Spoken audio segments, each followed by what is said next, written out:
Yo, what's going on, guys? It's MRGang here. Welcome back to another toy review by yours truly.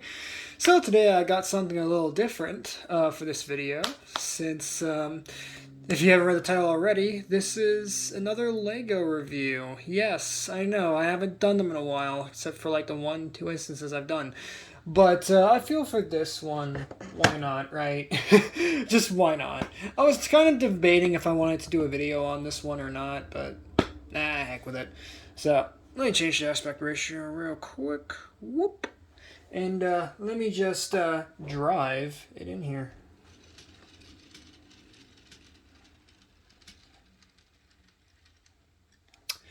Alright, so this is the Lego Bugatti Bolide, they call this. And, oh boy, I love this thing.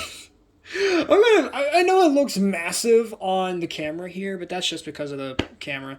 I can't really help that. But for as small as this is, it should not be this good. So I got this as a bit of a surprise gift from a family for my birthday not too long ago. And yeah, this thing is great. I really like this thing. So, right. Also, for those who haven't noticed yet, I haven't shown the box for this yet, have I? Sadly, the box for this, I accidentally pitched it in the Sunday garbage. So, that sucks. But, that being said, I don't even think you even really need to see the box, because I think the toy really speaks for itself, doesn't it? So, in terms of the build for this, I don't really talk about builds much, but the build was actually quite interesting for this, in terms of how things all snapped together and how they did all the curves and the different angles for the car itself.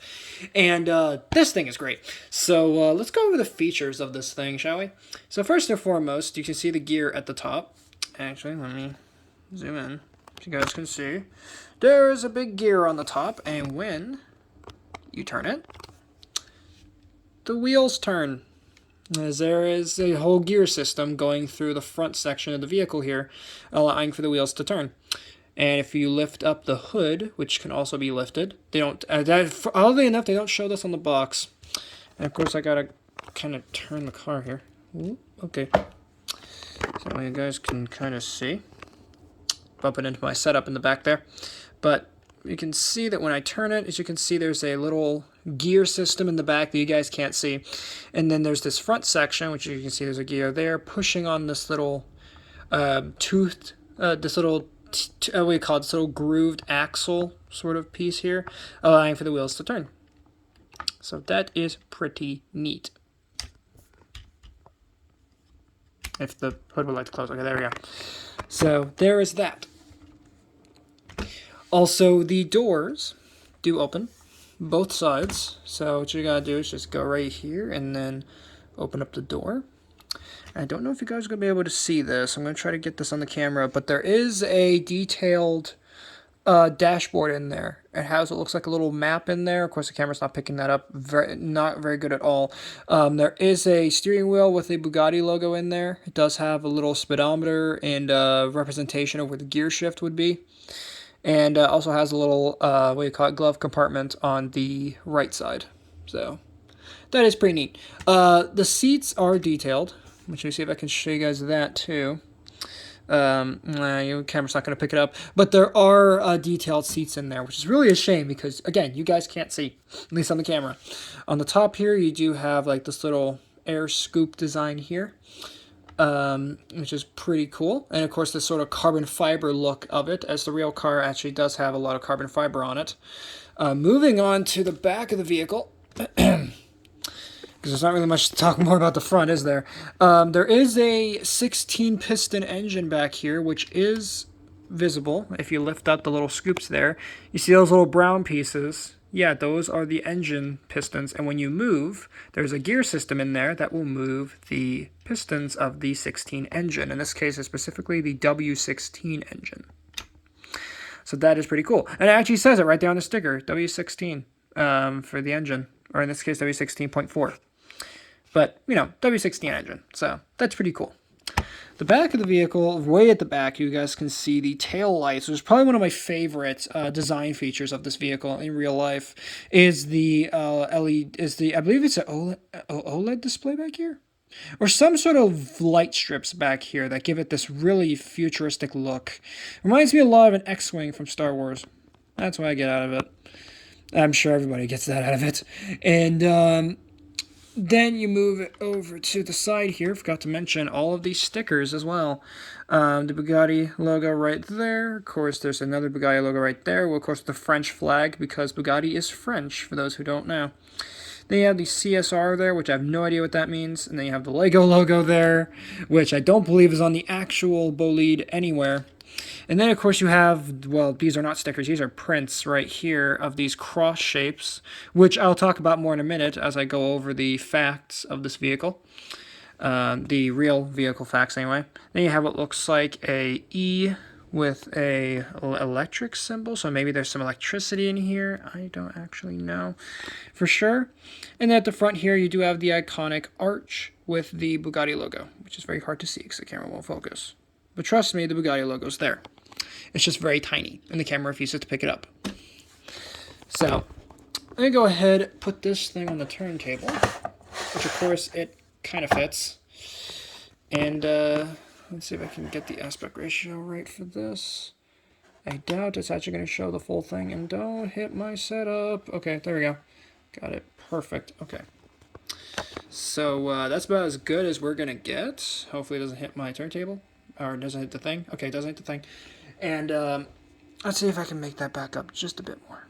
Can I get that any more farther back? No, that's about as far back as I can get, guys. Sorry about that. So, wait. If I move this out of the way. Yeah, that's a bit better. Okay, so we'll have to work with it like this. So, let me go over some of the facts of this thing. So I do have notes over here for it, of course, because there's quite a bit. So I wanted to start by quoting from the Bugatti website of the Bolide itself, because I think it is absolutely fantastic. So, the question, what if Bugatti developed a radically light, completely new concept around its iconic 8.0-liter W16 engine? The answer is the Bugatti Bolide. An uncompromising experiment, a thoroughbred, a pur sang that, in its brute exclusivity, impresses above all with high performance, low weight, and a driving experience in a new dimension. Driving the Bolide is like riding on a cannonball. With the experimental study of the Bugatti Bolide, the French luxury car manufacturer is presenting a new and unique vehicle concept for the ultimate Bugatti performance kick. A track-only hyper-sports car featuring the W16 engine derived from series production combined with a minimal body for maximum downforce. The Bolide offers an unprecedented and ultimate Bugatti driving experience. Reduced, raw, authentic. Again, that's a direct quote from Bugatti's website. And oh my god, if that is not awesome! I don't know what is. So, now to go into the specifics of this car. So, or at least a real-life counterpart. So, it was first revealed online on October 28th of 2020. So, yeah, not too long after the pandemic hit.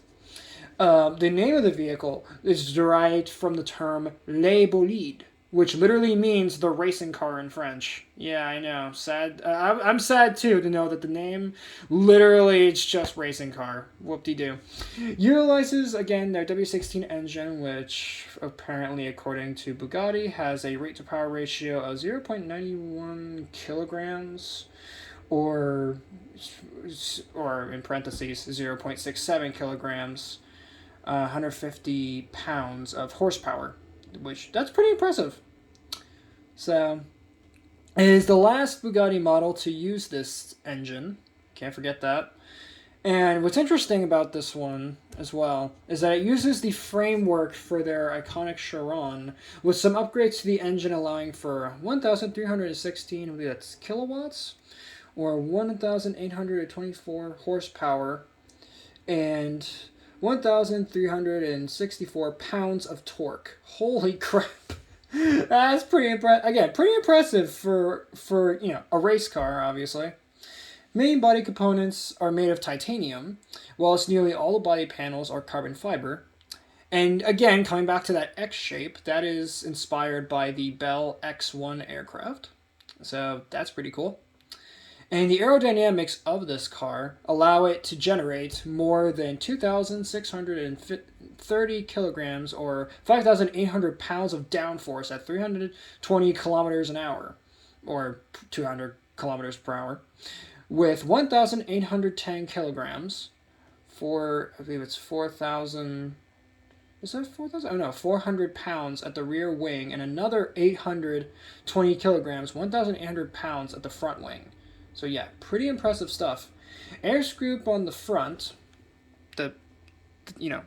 this big thing right there, that features a dimpled design similar to golf balls that raise up the high speeds, smoothing out the laminar airflow and reducing aerodynamic drag by 10% and a reduction of lift forces by 17%. So yeah, pretty banging vehicle if I do say so myself. A lot of facts right there to throw at you. But yeah, really, really do like this thing quite a bit. And probably one of the better, smaller Technic sets for, 2023. So if I can go ahead and, okay, don't fall off the turntable. Okay. It's not going to let me turn off the turntable with it because it's just too dang big. Okay. So I'm going to go ahead and move this back where it's supposed to be. Okay. And change the aspect ratio again a little bit because we got to do size comparison. And for a size comparison, well, I don't really have a good size comparison, but I'm going to throw in another Lego supercar at you guys in just a minute. Gotta go grab it. So, quick jump cut, guys. Okay, so I know this is a little ridiculous. I will agree it's a bit ridiculous, but here is my Lego Lamborghini Sian FKP37, one of my favorite sets ever, next to the Bolide, so you guys can see, and also they're my legs, massive size difference. Holy crap. Just really, really big. So, quick jump cut again, and we'll go to the outro. So, see you guys in a bit. Alright guys, so that's going to wrap it up for this review on the Lego Lamborghini Bolide. No, it was a bit of a short review, but, thought I would throw this in just to keep things interesting, right? So, do let me know in the comments if you guys want more short Lego reviews or just Lego set reviews in general, because trust me, I have quite a few I could do reviews on, quite a bit. So more specifically Lego Star Wars stuff. I have a lot of that, so definitely let me know in the comments if you guys want to see any of that or just any of the more Lego reviews in general. And I will see you guys in the next one. Later, Read Squad, and have a good one.